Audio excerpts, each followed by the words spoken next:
I got to pull up this story. Somebody in the chat mentioned it.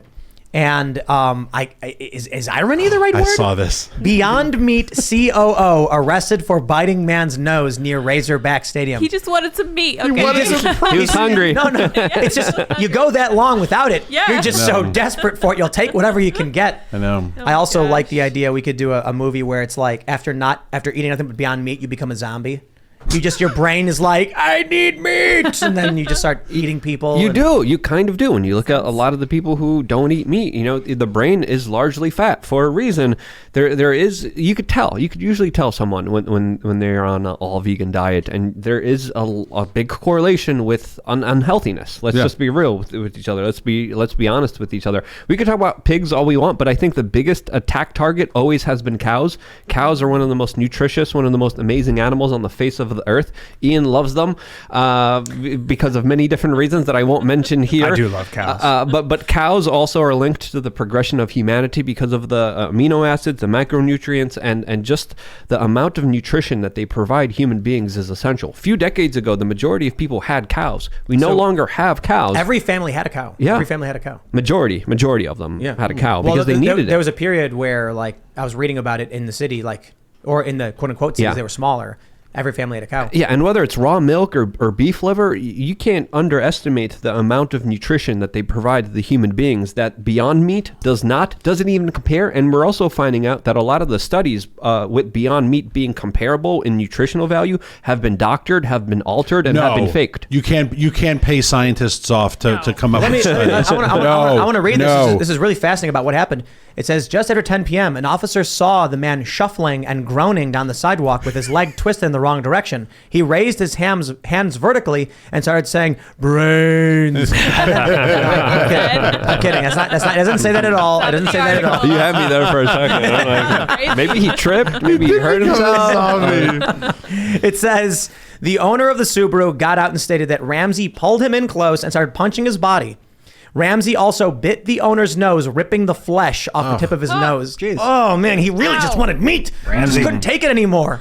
They imagine what happens to your psyche when he's like, no one was forcing him per se to eat nothing but Beyond Meat. But as the COO, he had to keep up appearances. Yeah. So he shows up to a Burger King and he's like, I just want a burger. And then someone goes, hey, you're the guy from Beyond Meat. And he's like, that's right. I'll have the Beyond Burger. He walks in a restaurant. And then he's like, I'm just going to get the filet mignon. And the guy goes, hey, I know you. You're from Beyond Meat. We got your burger ready to go, just like you like it. Here's your salad. Oh, here's your salad. When I was vegan for a few years, 3 or 4 years ago, Luke, kind of what you were saying, I got my skin started deteriorating. I wasn't getting enough B vitamins, and I got really angry. I would get really angry at people eating animals. I would be like, these blood suckers, these these vampires eating flesh, sucking blood. I would get like how gross they are. Like they need to feast off of the animal living. Like it was so weird. It's just biology. No. I've made this point before, but I just got to say it in lieu of what Ian was saying. Vegans are the real bad guys. No, look, hold on. I don't mind if you're vegan. I don't mind if you're carnitarian. I don't care if you're omnitarian or whatever you'd call it. I guess pescatarian. Yeah. Pescatarian. Well, you eat fish and chicken, but you don't eat steak and mammal. My point is, this whole argument that people are bad for eating mammals because they feel pain. I look at it this way: if you've got two guys. One guy is growing his own food and eating it, and one guy is ransacking and killing other farmers and eating their crops. Which one is the bad guy?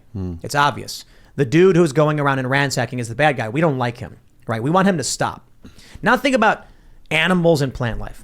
Plants minding their own business, absorbing free and abundant sunlight, taking in rainwater and only what they get to grow and live their beautiful lives. And then along comes this boar that just destroys the plant, just annihilates it. And the plant was minding its own business. And I'm like, yo, that boar just killed that innocent thing. It did nothing wrong. And those boars, they attack people too. So you know what I'm saying? You should be killing and eating these wild animals. That's the right. Plants are the ones who deserve to live. Now you want to eat fruit and animal?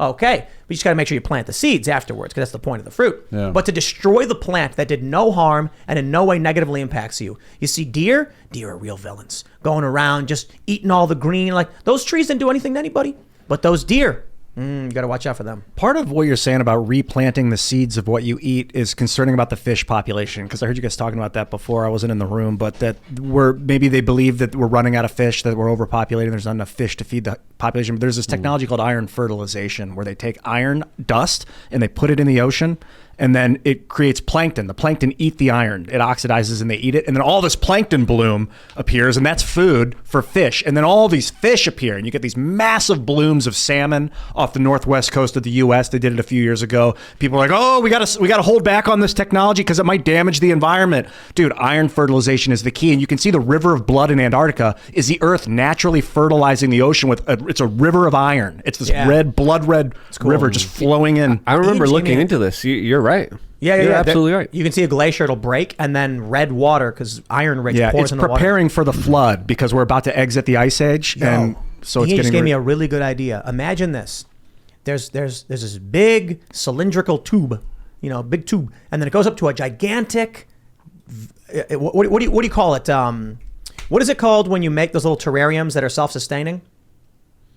I know what you're talking about. Ecosystem. Yeah, like a closed like ecosystem. The biospheres. Yeah, something like that. Yeah. But you can make your own, where you get like a little jar, and then you put certain things in it and close it, and then the life will keep, because the humidity will come out, and then it'll terrarium, yeah. A terrarium. Self-sustaining. Imagine you made a self-sustaining fish tube that had everything in it so the fish could grow, and then it absorbed enough to where you could actually, like a vending machine, go up and put in $5, and then it spits a fish out for you. And that fish just grows, and it's totally automatic, taking care of itself. And then you have fresh fish. Nobody needs to go fishing. You don't got to run out of fish. Yeah, no jellyfish to worry about. And you don't have to exert That's a energy good to idea. catch the fish. But it Yeah, still you just lives in hold its the wild bag up, and then it environment. sprays the fish, and then you bring it home, and then you cut it and you eat it. Boom. So cool. We could streamline this whole farming process. You could try. As long as they're not eating their own feces. Well, it gets recycled. The plants will do it, and then the Oh, cycle one of thing life I was continues. thinking, I was out of the room, but like at gas stations, I mentioned that if the power goes out, you can't pump gas. Do they have them set up so that they use their own gasoline to power generators so that you can continue to pump the gas?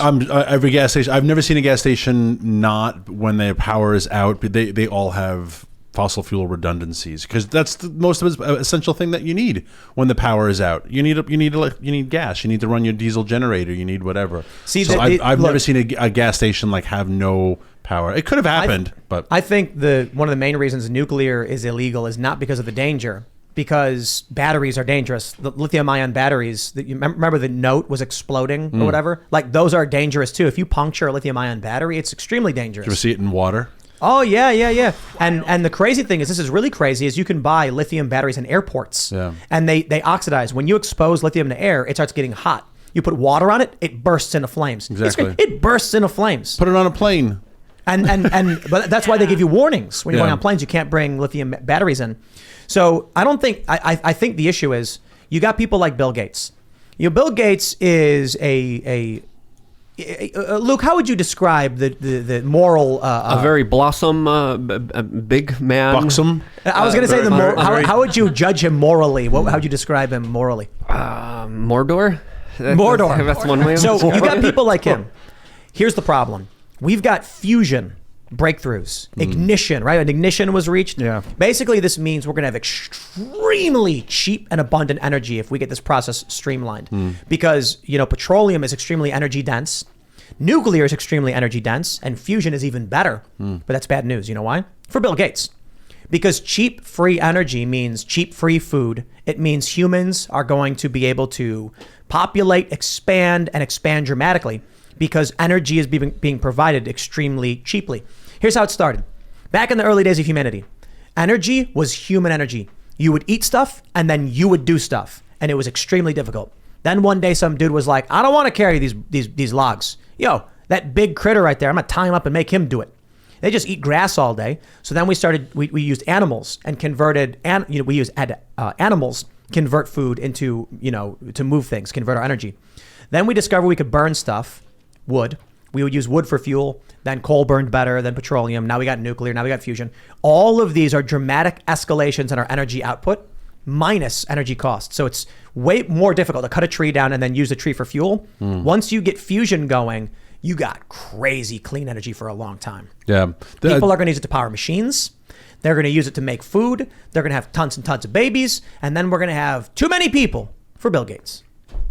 Well, they're all big population control freaks. It's a huge part of the agenda, no doubt. But there was on Twitter earlier today, I would love to show you and pull up the chart, but it was the world population of the world from basically as early as records go. And you see the spike at around 1880, and we started drilling our first wells in 1880. And you see the population, and it's not a curve. It is just an absolute. It's flat, and then it explodes, and it explodes because of fossil fuels. And if you are petrified of that, and the people who hate that, the people who hate population, who want population control, they don't consider themselves to be the peasants. They consider themselves to be the aristocracy. And before then, what was there? There were the super rich, and everyone else served them. And they want to go back to that. I honestly believe that. They don't want a middle class that's arguing and in their way. They want poor people who serve, and they want there it is. There's the chart. Thank you, Tim. Look at how crazy Look this at the is. population from literally the first commercial oil well was 1888, I believe. But just look how from like 700 to 1800, the population barely grows. It's everyone who wants reduced population considers themselves the aristocracy. Just the way I always say, like when Bernie Sanders says he wants to, be a socialist, it's like, well, because you see yourself as the party elite. You don't see yourself as the peasant. You see yourself as the ruler. Also, the U.S. barely grows. What's causing this dip? Now there's a dip in This is the projection. Oh, Bill Gates. oh, okay. yeah, right. You think I'm kidding? The World dude Economic gives Forum. TED Talks about how we need to have slower. This is what people need to understand. Africa. He said Africa. He said Africa needs to control their population. If you say that Bill Gates wants to reduce the population, they will tell you you're a conspiracy theorist and wrong. What Bill Gates has said, fact check, is that we want to slow population growth. It's like, oh, okay. So what happens if you slow population growth?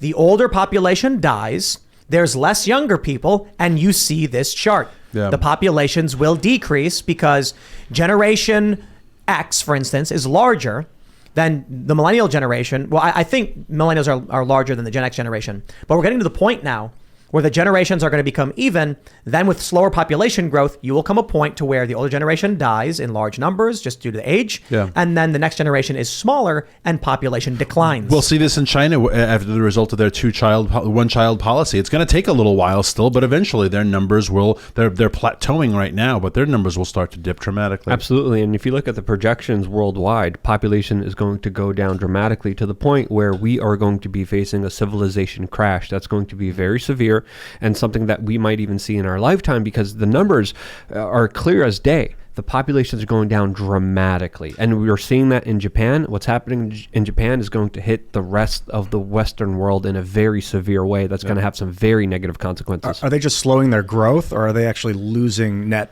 numbers? Losing. Absolutely losing. They sell more adult diapers now in Japan than they do baby diapers. So Yeah, you can tell that 60 Minutes thing was geared towards 75-year-olds. There's like an old segment. Dude, when I looked at this dip, I thought, okay, what would cause a dip like that? Starvation and war. But then I realized, no, those are the people that are going to Mars. They're just doing Earth's population. No. That's what that dip is. Those are colonists that leave. Well, there's a natural Yeah. progression that many scientists are saying this will just naturally happen on its own. The population will peak and then decline naturally. But now, with so many external factors, with so many choices when it comes to what's happening in our society, in our culture, with our diet, that number is going to be even far worse off. As, of course, there's propaganda on the corporate media telling people, don't have children. It's really bad for you. It's bad for the environment. And people are listening to that and deciding not to have children, which is one of the best gifts that you could have on the face of this world. So, and again, it's absolutely mind-boggling to see this unfold right in front of us. And the population is extremely declining in very dangerous ways. Which is why the good people need to have children. Good people need to have children. Every time I see the lunatic liberal couple who's like, for the sake of the climate, we're not going to have children. I'm like, good. I don't want you yahoos to reproduce anyway. So I think you're doing us all a service.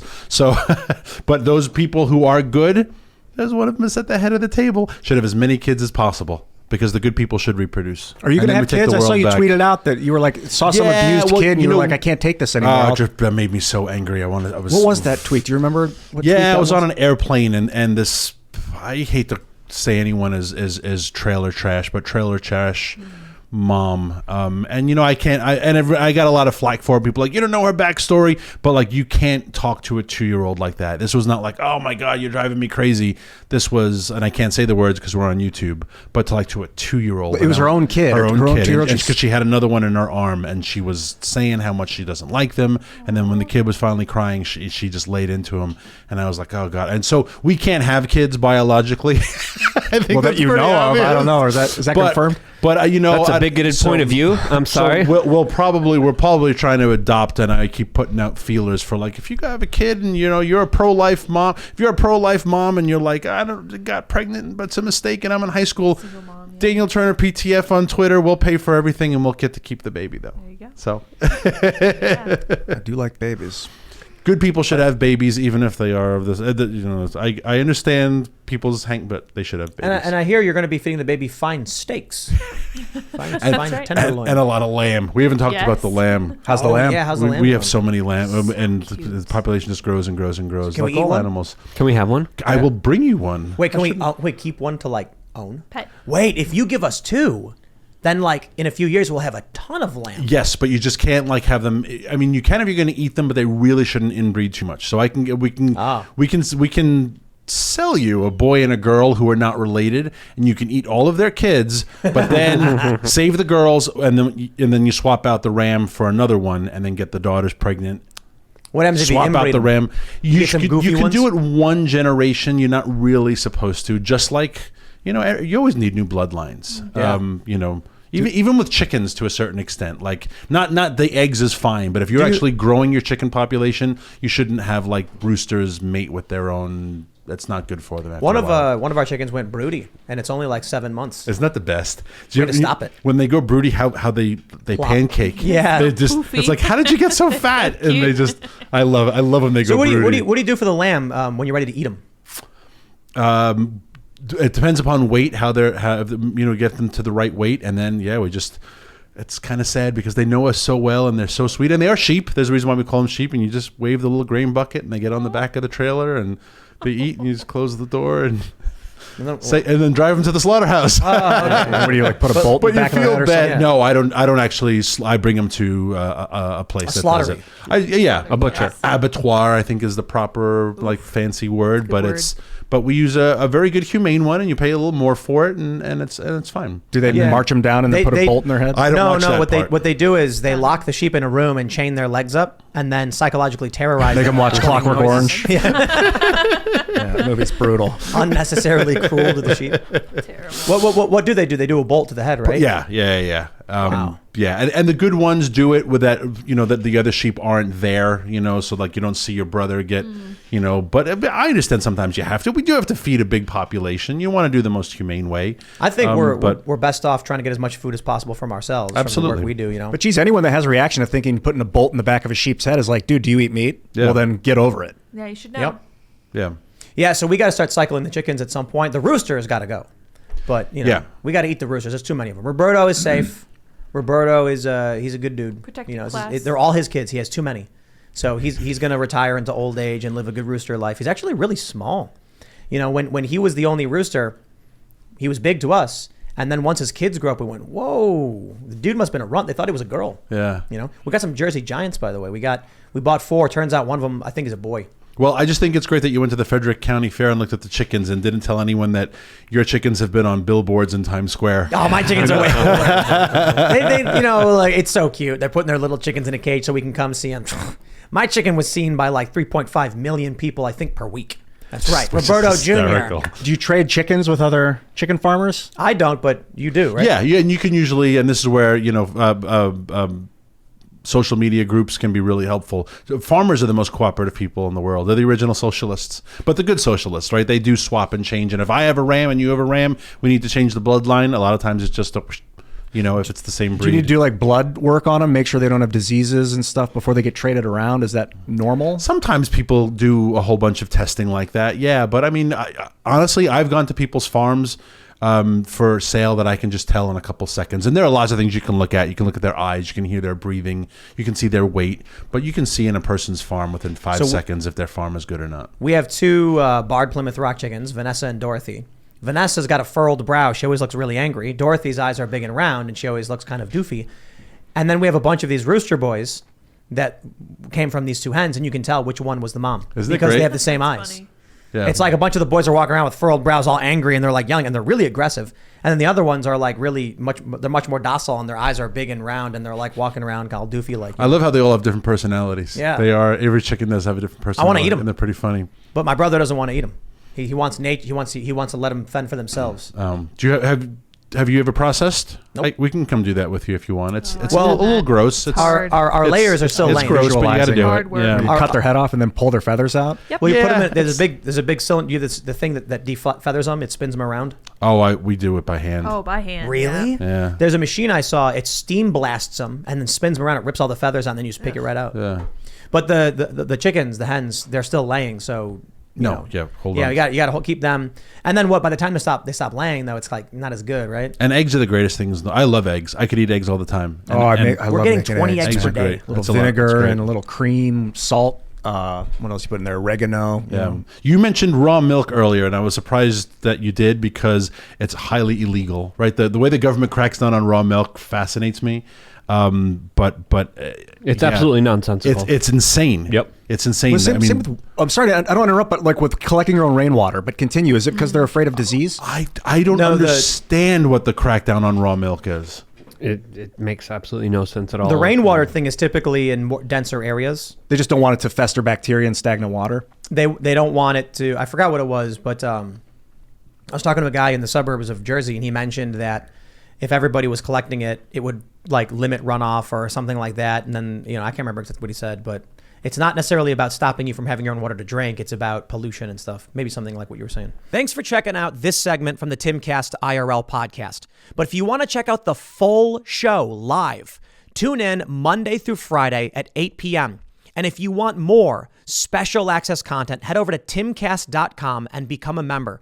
Your membership helps sustain this company, keep our journalists employed, makes this show happen, and you will get access to exclusive members-only segments of the Timcast IRL podcast, and there's a massive library to check out. So again, go to timcast.com or tune in Monday through Friday at 8 p.m., and we'll see you all there.